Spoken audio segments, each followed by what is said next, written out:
Community Cats podcast. Ready? Let's go.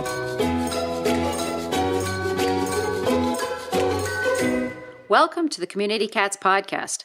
I am your host, Stacy LeBaron. I have been involved helping homeless cats for over 20 years with the Merrimack River Feline Rescue Society.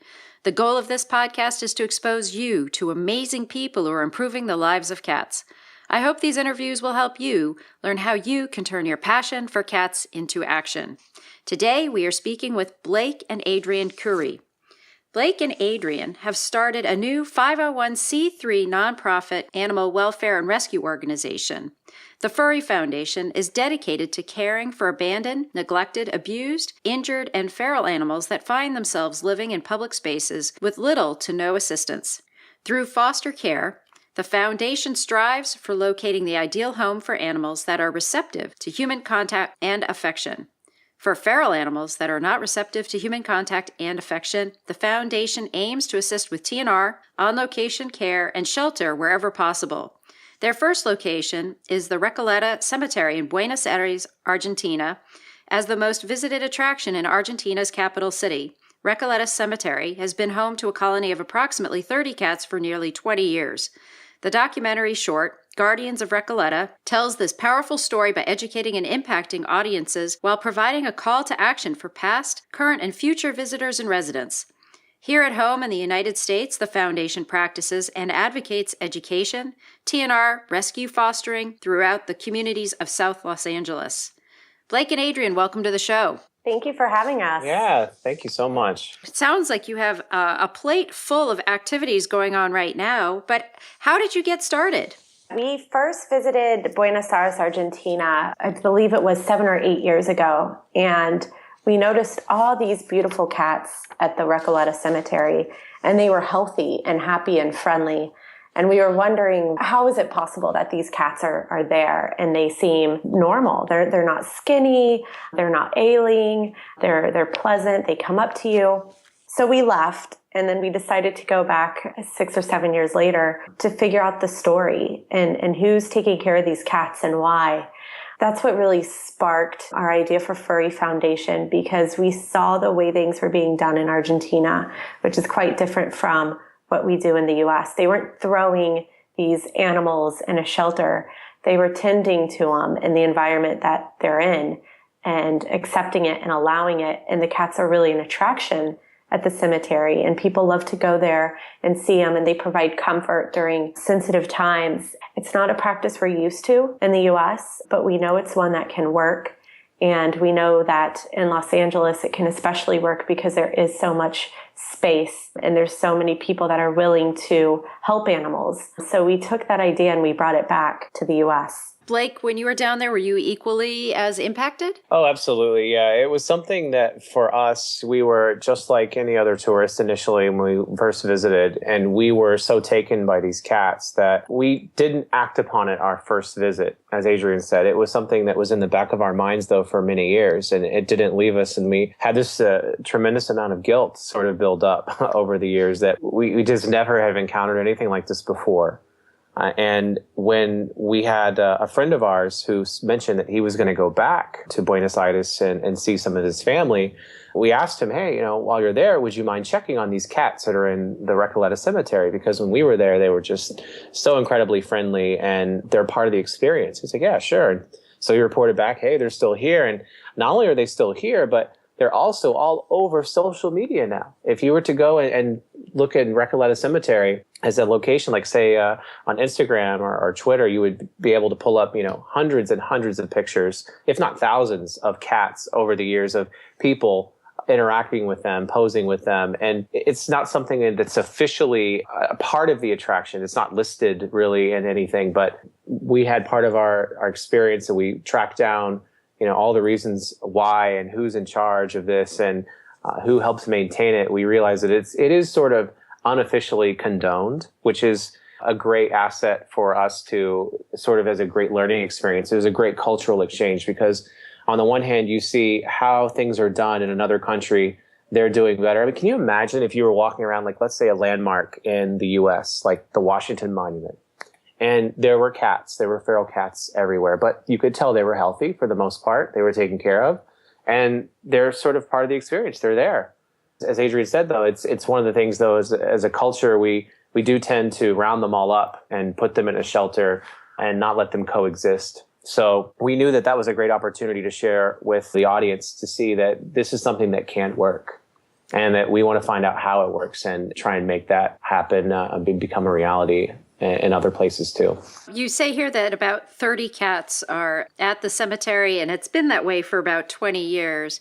Are all the cats spayed and neutered? And how do they sort of, I hate to ask the question, but keep their stock at the same level at all times? Yes. So all the cats are spayed and neutered. There's a nurse and a vet that will come around weekly and check on the cats because some of them have had cancer. There's a very beautiful white cat that has had cancer removed from her ears and her nose. So the vet comes around and puts sunscreen on the cat, makes sure that it's not in any pain, the cancer isn't coming back. So all the cats are tended to health-wise. The first thing they do is spay and neuter. And unfortunately, because there are citizens aware of these cats that exist there, they also use it as a dumping ground. They use the cemetery as a dumping ground for whenever they don't want their cat, they'll just drop it off at the cemetery. So there are new cats coming in regularly.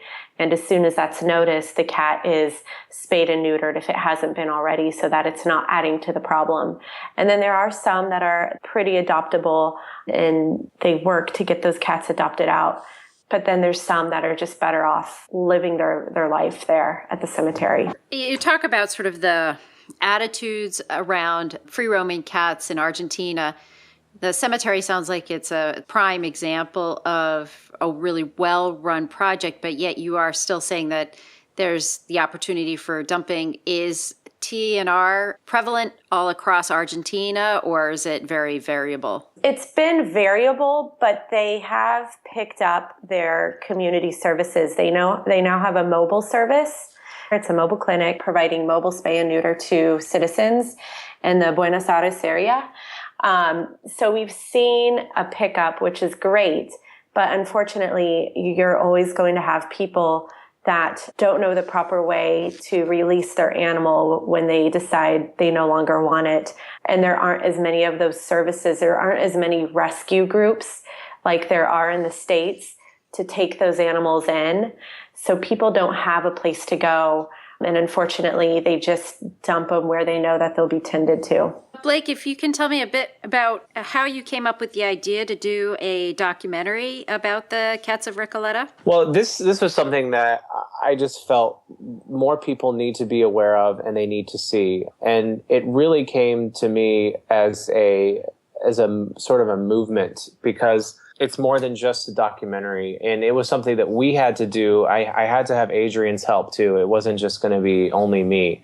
And it was something that we knew we had to do and we had been talking about for a while. And we just got married within a few months prior to us actually embarking on this mission. And, so many people were asking and wondering, what's changed now since you're married? And we both looked at our lives and we realized we were in well-paying, successful Fortune 500 jobs that we were just grinding us down, really. And at the end of the year, we just took stock in everything and realized that we don't have a whole lot to show for it. It's pretty unfulfilling. So we knew what we had to do, and that means we would have to leave our jobs and go embark on this. And so we did just that. Our first initial trip was May of 2014. We wanted to go down sort of to get a lay of the land. And that was our first part of this trip. We wanted to go and see these cats, who's in charge of that. We didn't know really anything other than just these cats are there. So we did a little of investigative work and we found that there was a caretaker, but this caretaker was very antisocial. She didn't want to talk to anybody. We talked to the director at the time of the cemetery and asked, who is responsible for taking care of these cats. And she said to us, why don't you just give your number to me and I'll pass it along to the lady. So this was now already a mystery, like, oh, the lady, she's not even going to reveal her name. So we thought this is getting more and more like an actual film. This is great. It's building suspense. So we were in town for what maybe, Americans don't get much vacation time. So we were there for less than a week, but we had already left our jobs. So it didn't really matter. So we were going to extend our trip if it needed to be. But we, sure enough, heard from her the next day. We got a call. You could tell it was an older woman on the phone, and her voice cracked, and she was very curious, but also sort of very aloof about who we were and what we were doing. But she was excited that we had come all the way from the U.S. And so I think that she was very understanding and accommodating that we had made this effort. So she invited us over to her apartment in Recoleta, which we didn't really know this, but Recoleta is like the Beverly Hills of Buenos Aires. So she was rather close to the cemetery. In fact, I'd say, a few minutes walk away. Going into her apartment was literally like a time capsule. We ended up learning that she had been a widow for more than 20 years and that her husband was originally buried there or interned there in Recoleta Cemetery. And so she would visit every day, but she also started seeing the cats that would come around. And then she took it upon herself to move her husband because she just couldn't tolerate seeing that anymore. But the cats made her sad. They did. And so she just realized, you know what, I've got to do something about it. So she started on her own. She comes from a very wealthy background. So it was something that she doesn't have any kids. She lost her husband. She really doesn't have much in the way of a family, does have a lot of friends. But the interesting thing is she's sort of a socialite, which we didn't really know until we started talking to her more and more. We realized that she didn't want anyone to know about it. So she wanted to remain anonymous. That's why the cemetery director told us, well, she described her as the lady. So when we were doing these initial interviews that we did the audio recording of, she said, yeah, just don't mention my name, don't mention my face. Okay, we won't do that. So we knew that we had to come back. And we knew that this was something that was going to be worthwhile enough for us to launch a crowdfunding, a Kickstarter campaign to help pay for all this, because obviously we had just walked away from our jobs. So we really don't have the resources to do it. So that was going to be our next step after we got back. And now let's take a moment to listen to a few words from our sponsors. No Regrets is a fast-paced card game. Your goal? Get tattoos and give bad advice. Your friend needs I love tacos on his arm, right? With gorgeous graphics and reviews like fun, engaging, and enough take that to be competitive but not a jerk. And some of the best art I've ever seen in gaming. It's perfect for game night. Want to play? Back us on Kickstarter. Get the game, art, or be a bad advice backer and give the creator something to regret. Pony up and he'll get a tattoo of whatever you choose. Go to poisonfishgames.com/Kickstarter to back No Regrets, the game of art and poor life choices, or email dave@poisonfishgames.com for details. Community Cats podcast founder Stacy LeBaron doesn't just talk the talk, she walks the walk. Stacy is available to provide customized consulting for your group to help you increase your effectiveness and develop an action plan for improving the lives of cats in your community. Working with you, Stacy will develop a consulting plan that meets your needs, including visioning workshops for your staff, board, or volunteers. For more information, you can contact Stacy directly. Email Stacy at communitycatspodcast.com or visit our website and click on the education menu. Let's join forces to make the world a better place for community cats. Yeah, so can you just expand a little bit on Kickstarter and what your experience has been using that platform? Sure. So it was a vehicle that we had learned a lot about. We had heard a lot about. A friend of ours who he ran a very successful campaign. I met with him and we basically went over a sort of a campaign. And that's something that I didn't recognize that at the time that you really need to do. Just too oftentimes, so many Kickstarter campaigns fail because there's just not enough preparation and homework done on the initial side of things. So we really did sort of strategize and plan a lot of research and preparation and context. So much of what crowdfunding is all about is research. Mm-hmm. I mean, I think that we launched this in September of 2014, mm-hmm. and we started planning on it in maybe June. Several months. I mean, intense planning. And then the other thing is, so once we actually did launch in September, it is a full-time job. There is just no question about it. It requires your constant attention. Like you can't just log on and log off. I mean, you have to be engaged. You have to reach out to all your contacts. You have to network like there's no tomorrow. You have, you're running against the clock. You have to meet this goal.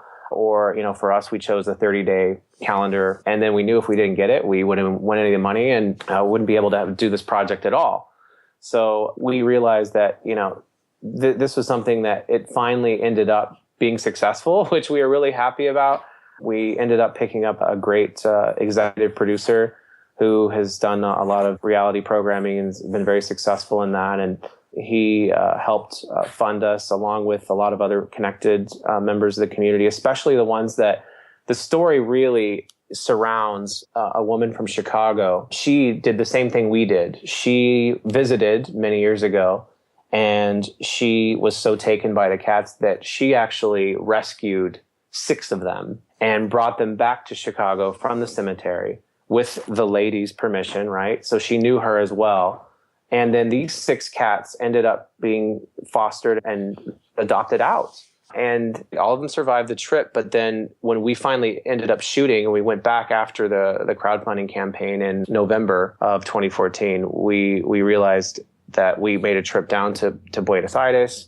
And then we went to Chicago, and we noticed that there are still 2 cats that are still alive from the initial rescue that are thriving. There was a surprise too with one of the cats that we'll just have to leave up in the film. It was a great experience, but it was something that it's not to be taken lightly for sure. If you're going to do a crowdfunding campaign, then you definitely need to make yourself available for the duration of it. So Adrienne, can you tell me a little bit about Furry Foundation and what your hopes are for it going forward? Yes. So Furry Foundation is a 501c3 nonprofit. And we've realized that in our own neighborhood, there are a lot of cases going on with either just feral cats in different areas or feral cats having kittens. And we live in an older neighborhood in Los Angeles. So there's the old crawl spaces under these historic homes. Sometimes they're left open, which makes a really great motel for cats to go and breed and bring up these kittens and then let the kittens out to breed. So, and there are resources in our community, but those resources that have been here are taxed. They are at capacity. So we've come in at a really good time to be able to assist our neighbors and the community that we're in and focus on the trap and neuter and release, as well as bringing in kittens to make them cuddly and friendly and adopt them out. We do have a room in our house that is the cat room. It's also our office. So that's where we do our work, and we foster the cats and kittens until they've had all their shots and they're well enough to integrate with the other animals in our house. And then our big goal is to eventually have an open air facility where people can come in and play with the cats, play with dogs. We love to do dogs as well because there's a need for dogs in our community as a lot of them are dumped.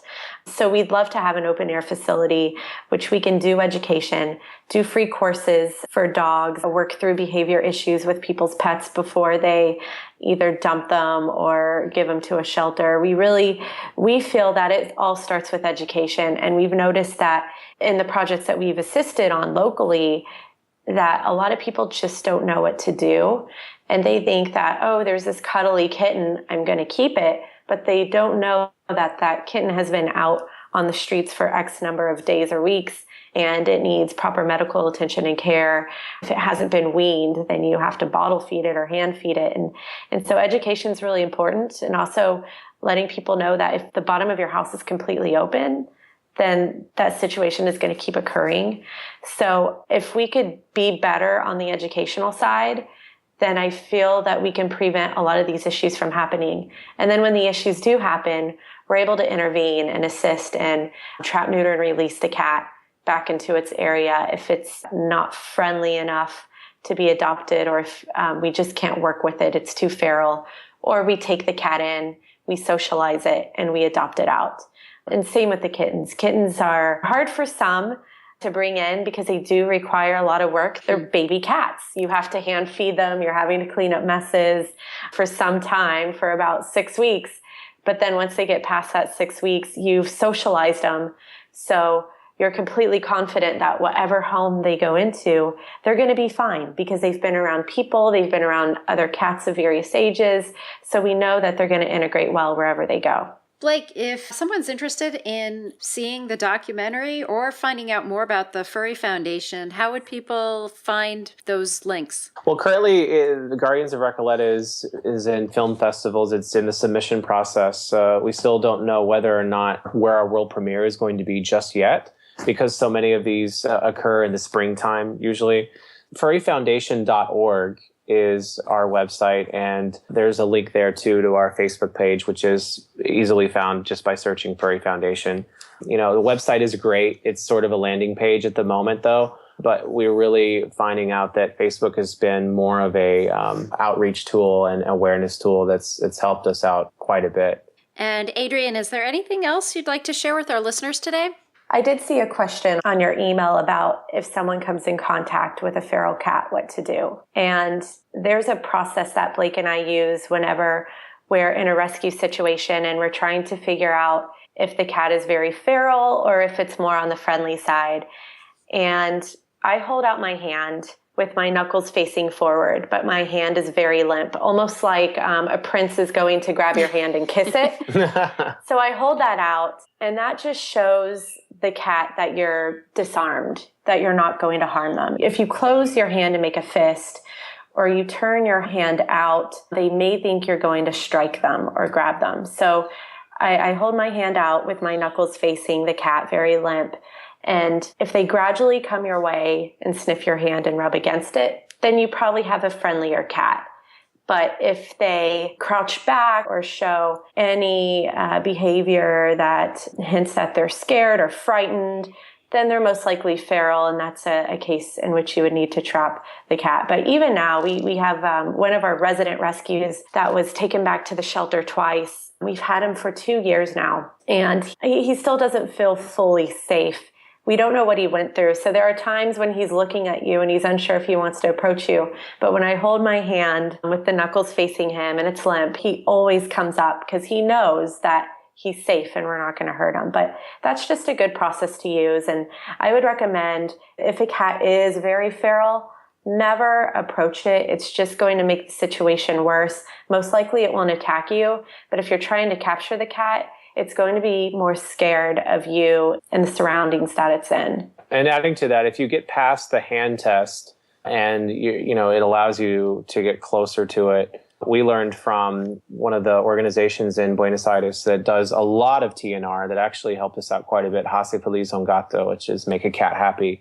Very successful cat rescue organization there in Buenos Aires. And one of the key volunteers there, Eugenia, who's also a director of Furry Foundation, said basically that if you can hold a cat for 10 seconds, at least 10 seconds, it's almost immediately a sign that it's adoptable and that it's not going to require an extensive amount of socialization and fostering. It's nearly ready to go as long as its health checks out and everything else. So that's something too also to keep in mind. Great tips for folks working with community cats. Blake and Adrienne, I want to thank you so much for being guests on the show. And hopefully when the documentary is out, we have news about that and more news about the Furry Foundation. Hopefully you'll be willing to come back up on the show. Absolutely. Thank you so much for having us. Thanks, Stacy.